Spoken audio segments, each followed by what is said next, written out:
But you know that it's going to take time. You're going to have to persevere. You're going to have to hold their hand. You're going to have to guide them. You're going to have to teach them what's right, what's wrong, and so on and so forth. So everyone has those things, and they use them. The one that separates the world champions, if you like, from everyone else is the fourth factor, and this is the one that surprises people, because it's honesty. And in particular, the ability to be honest with yourself, to know what you're good at, to know what you're not good at, and to know what you need to do to compensate for it. Brutal self-honesty. It's what I call ultimate responsibility. In other words, everything that happens to you, good or bad, at some point you had the opportunity to change the outcome. That is not an easy rule to live by. But if you accept that, then you have hindsight. You can look back and you can say, what could I have done better? And it's important that you look at it that way, because you can wallow in where did I screw up for a very long time. If you don't accept that, like the majority of the world's population, then you don't have hindsight. You have bad luck. You have fate. You have it's Dennis's fault. And that's what we do. We blame other people.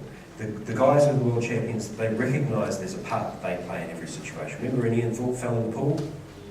Right? The entire country in Australia was clamouring, saying, you've got to change the rules, he must compete, he must defend his world championship, he must defend his Olympic title. Everyone's saying that except Ian Thorpe. Because he said, no, my fault. I knew the rules, I fell in the pool, that's the way it is. Brutal self-honesty. Never fell in the pool again, by the way. And then you saw another kind of honesty from another team member by the name of Glenn Stevens, who said, you know what, I haven't got hope in hell of meddling in one individual event. I'll give up my place so that Ian can go.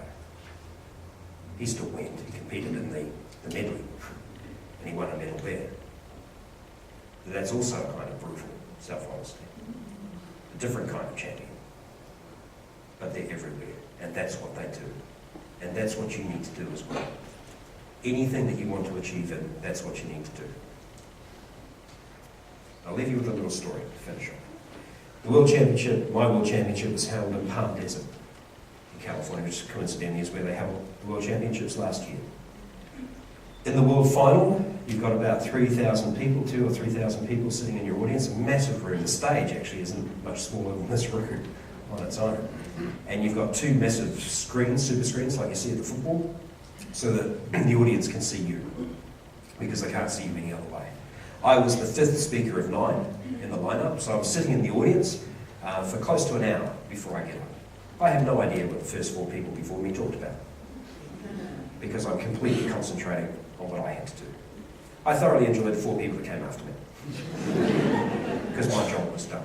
Incidentally, those of you who worry about what place you're going to draw when you're competing, doesn't matter. I never cared.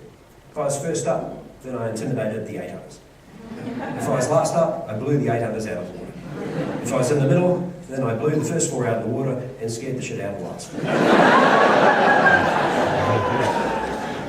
And that's the way you have to look at it. You can only control your own performance. So, at the end, as you know, they simply announce 3rd, 2nd and 1st, and that's the way it works. And you don't know how close it is, you don't know whether it's a tiebreaker or whether it's a landslide. And when they announced 1st, and I came up, there was no joy. It was just relief. You're so glad it's over. You're so glad that you got the result you knew you were capable of. The Kiwis, the Aussies, in fact, all the international team, they went nuts. The Kiwis in particular. Really embarrassing, to be honest with you. Those of you, if you've seen the video, if you've seen the announcement of the win, you'll hear the screaming in the background. For God's sake. Joe. They went absolutely, and it's beautiful. It's one of the beautiful things about competing in the World Championship. As soon as, under my system, once you won, the rest of the world literally swung in behind you. They really did. So the Kiwis were always on my side. I then had the Australians, I had the South Africans, I had the Singaporeans, I had the Filipinos, everyone, the Irish, the English, all swinging behind you. And a few of the Americans who've caught your performance and actually liked you more than they do their own person, or maybe their own person didn't quite make it through to their district or whatever it is. So it's actually a beautiful thing. And that's what actually matters in the end. It's all of those people and how much it matters to them. That's where the joy comes from. And for me, it came that night at the gala dinner. By this time, I was ready to bask in my glory. I was going around, I was kissing babies, shaking hands, full political mode, I didn't care. And I had an Australian woman come up to me, and in my speech in the World Final, I'd spoken about imagination. And I spoke about a little boy who daydreamed out the window and was always told that he was never going to amount to anything. And I used a little bit of Darth Vader, because he had an active imagination and so on. And I used that quote by Albert Einstein that we mentioned earlier.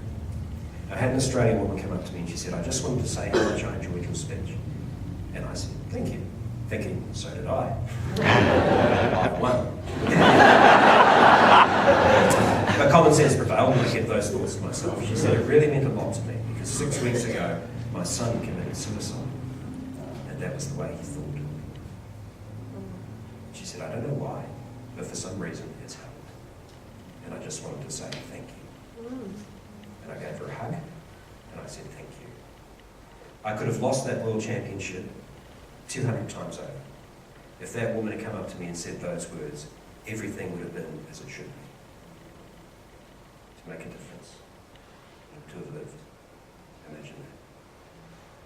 Because that's what these things are about. If you can take the expectations, the desire, the perseverance, the honesty, if you can combine those, then you have an opportunity to make a difference.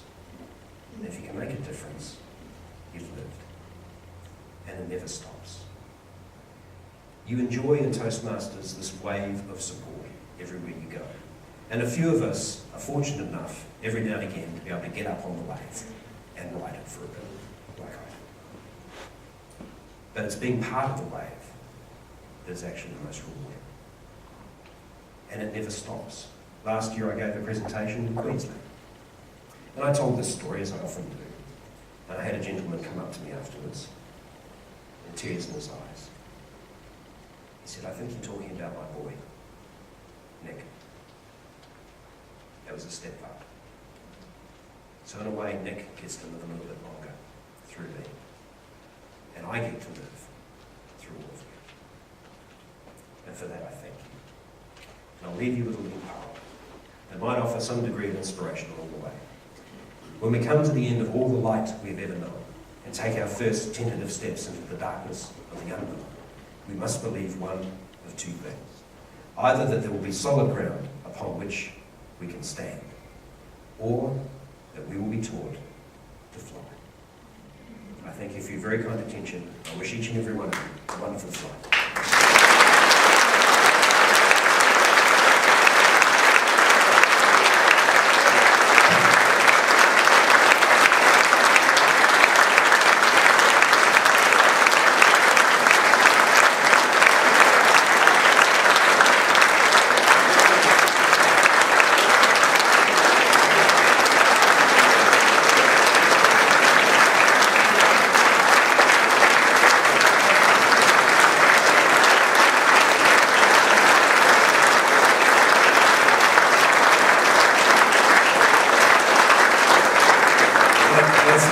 Carried away, ladies and gentlemen. He's on again. They need the exercise. Don't tire yourselves out. Was it not a pleasure to hear from Brett and all his little friends? Sure it was. How did he get in there? It wasn't easy for Brett to get here, of course. He had to leave from Port Melbourne, sail the cruel and unusual seas of Auckland, where they held him captive. And it wasn't until he negotiated a treaty with the Pygmy tribes of the King Country until he was able to get through and be with us today. So for that, we say thank you.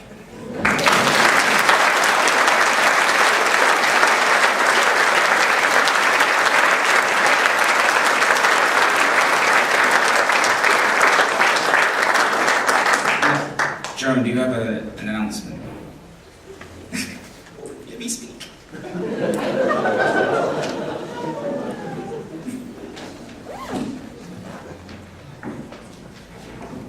Thank you very much. Ladies and gentlemen, I have a special announcement for you all. It's a special offer. If you want to come to Auckland next May for the 2011 conference, convention,